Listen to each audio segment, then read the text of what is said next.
دیکھ رہا ہوں نہ موج مستی میں کوئی کمی ہے، ترکیہ کے زلزلے کے بعد نہ کسی چیز کی کوئی کمی ہے، وہی براہ روی، وہی عیش، وہی موج وہاں آیا ہے نا۔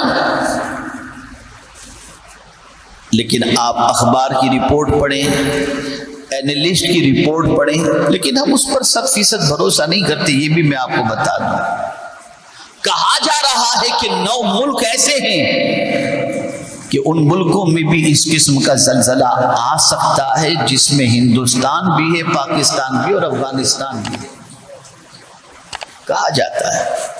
لیکن یہ نہ سمجھنا کہ جو کچھ انہوں نے کہا وہ 100% صحیح ہے اور آپ کو اس سے، لیکن میں آپ کو پریکوشنل بتا رہا ہوں۔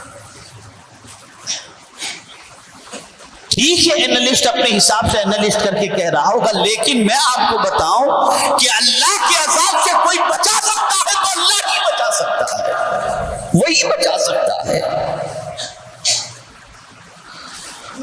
اور اس کے عذاب سے بچنے کا طریقہ جو بتایا گیا وہ یہی ہے کہ اس کی بارگاہ میں استغفار کرو اور احساس اپنے اندر پیدا کرو، ہاں کبھی بھی اس کی پکڑ ہو سکتی ہے۔ احساس پیدا کرو وہ غنی ہے، احساس پیدا کرو کہ وہ معاف کرنے والا ہے۔ اللہ والے گناہوں سے کیوں بچتے تھے؟ یہ احساس ان کے اندر موجود تھا۔ وہ اپنے رب کی قوت کے بارے میں جانتے تھے، اپنے رب کی طاقت کے بارے میں جانتے تھے۔ تو ایک طریقہ تو یہ ہے کہ اللہ کی بارگاہ میں استغفار کرو، اور دوسرا طریقہ یہ ہے کہ اللہ عز و جل کی طرف سے آنے والی بلاؤں کو اگر ٹالنا ہے تو صدقے کی کثرت کرو۔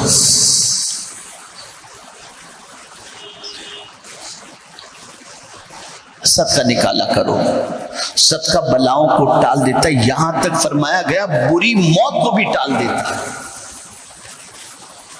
بہت طاقتور ہے صدقہ۔ انشاءاللہ اس پر میں تفصیلی گفتگو اللہ نے چاہا تو پھر کبھی میں کروں گا۔ صدقہ کا لفظی معنی کیا ہوتا ہے، صدقے کی کتنی قسمیں ہیں، صدقہ جب بندہ دیتا ہے تو اس صدقے کی پوزیشن کیا ہوتی ہے، اور کتنی قسم کے صدقے کے ساتھ ساتھ ہمارے اوپر سب سے پہلے صبح ہوتے ہی کتنے صدقے لازم آ جاتے ہیں، اس پر میں انشاءاللہ گفتگو، لیکن اس پر میں ابھی کہہ دیتا ہوں۔ صبح اٹھتے ہی ہمارے اوپر جو ہے ہمارے 360 جوڑ ہیں جسم کے، کتنے بولیے؟ یہ جو جوائنٹس ہیں نا، جتنے بھی یہ سب جوائنٹس نظر آتے ہیں، کتنے ٹوٹل؟ 360۔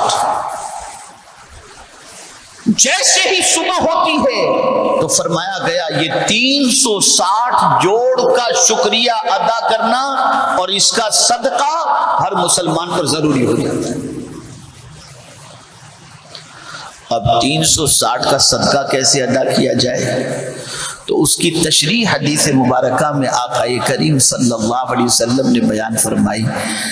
جیسے کسی نے ایک بار سبحان اللہ کہا تو ایک جوڑ کا صدقہ ہو گیا، ایک بار الحمدللہ کہا ایک جوڑ کا صدقہ ہو گیا، ایک بار استغفر اللہ کہا ایک جوڑ کا صدقہ ہو گیا، یہاں تک کہ اگر کوئی شخص سواری پر بیٹھ رہا ہے، جیسے بائک پر آدمی بیٹھا ہے، اس کا سامان نیچے پڑا ہے، اٹھا کر آپ نے سامان اس کے ہاتھ میں دے دیا، صدقے کا ثواب ہو گیا۔ کوئی بیٹھنا چاہتا ہے بیٹھ نہیں پا رہا، آپ نے اس کو بیٹھنے کے لیے اس کو ہیلپ کر دی، صدقے کا ثواب اللہ نے عطا فرما دیا۔ آپ کسی سے مسکرا کر کے ملے، اس پر اللہ نے صدقے کا ثواب عطا فرما دیا۔ اس طریقے سے اگر 360 اچھے کام آپ نے دن بھر میں کر لیے، آپ نے اپنے 360 جوڑ کا صدقہ دے دیا، اللہ جہنم سے آزادی عطا فرما دے۔ تو صبح اٹھتے ہی 360 جوڑ کا صدقہ ہمارے اوپر کمپلسری ہو جاتا ہے۔ نکالتے ہیں صدقہ؟ نہیں۔ کسی کو اچھی بات کا حکم دے دیا، یہ بھی صدقہ۔ کوئی غلط کر رہا تھا، اس کو آپ نے روک دیا، وہ بھی صدقہ۔ کسی کو پانی پلا دیا، یہ بھی صدقہ۔ پڑھو، سمجھو ان ساری چیزوں کو۔ اے رسول گرامی وقار صلی اللہ تعالی علیہ وسلم کے دیوانوں، ہم یہاں سے ترکیہ والوں کے لیے مالی مدد کچھ نہیں کر سکتے، نہ پہنچا سکتے ہیں، نہ ابھی تک کوئی ہمارے پاس ایسا سورس ہے کہ جس کے ذریعے ہم یہاں سے کوئی مالی مدد وہاں تک پہنچائیں۔ تو ہم نے ابھی کوئی جمع کرنے کا اعلان بھی نہیں کیا۔ ہاں، ہماری برانچ یو کے کی جو ہے وہ وہاں جمع کر رہی ہے، ان لوگوں کے لیے وہاں سے وہاں پہنچانا اور ساری سہولتیں وہاں سے ہیں، تو وہیں سے ڈائریکٹ ہو رہا ہے۔ تو ہم یہاں رہ کر کریں کیا؟ وہاں مصیبت میں ترکیہ والے گرفتار ہیں، کریں کیا؟ تو ہم نے کرنا یہ ہے کہ آقا کریم صلی اللہ علیہ وسلم نے ارشاد فرمایا، جو شخص کسی مسلمان کے لیے اس کے پیٹھ پیچھے دعا کرے، اس دعا کا مقام وہی ہے جو حاجی احرام کی حالت میں عرفات کے میدان میں دعا کرے۔ کیا یہ ہم نہیں کر سکتے؟ کیا اتنی بھی ہمارے پاس طاقت نہیں ہے؟ کبھی ایسا ہوتا ہے کہ کوئی کہیں سے دعا کرتا ہے اور اس دعا کرنے والے کی دعا اللہ کو اتنی پسند آتی ہے کہ کوئی کہیں رہنے والا ہوتا ہے، اس کی مصیبتوں کو اللہ دور فرما دیتا ہے۔ اور ایک آخری بات عرض کر دوں، ہر مصیبت میں بھی خیر ہے۔ بڑی اچھی بات ترکی کے پریزیڈنٹ نے کہی ہے،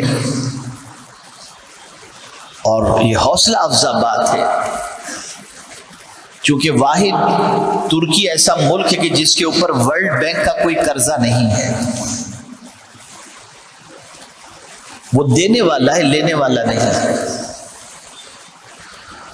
تو پریزیڈنٹ نے اعلان کیا ہے کہ جن کے گھر زلزلے سے تباہ ہو چکے ہیں ان سب کو اس سے بہتر گھر بنا کر کے دیں گے، اور جن کا ایک درخت بھی گر گیا اس کو 10 درخت لگا کر کے دیں گے۔ اور میں یہ سارے کام تو اپنی جگہ پر، لیکن اس کے اس جملے سے مجھے کافی خوشی ہوئی۔ اس نے کہا غم نہ کرو، اللہ ہمارے ساتھ ہے۔ یہ احساس اپنے اندر پیدا کرو، ہر مصیبت میں بھی خیر ہے۔ جب مومن پر کوئی مصیبت آتی ہے تو اللہ اس کی وجہ سے اس کے گناہوں کو معاف فرما دیتا ہے۔ ہم قبر کے عذاب کو اور آخرت کے عذاب کو برداشت نہیں کر سکتے، اگر چھوٹی موٹی تکلیف دے کر اللہ گناہ کو معاف کر دیتا ہے تو یہ اس کا کرم ہے، لیکن اس کا کرم اور کرم یہ ہے کہ بغیر تکلیف دی اپنے فضل سے یوں ہی معاف فرما دے۔ تو آج کی گفتگو میں مجھے سمجھانا تھا کہ احساس پیدا کرو، وہ قادر مطلق ہے۔ جب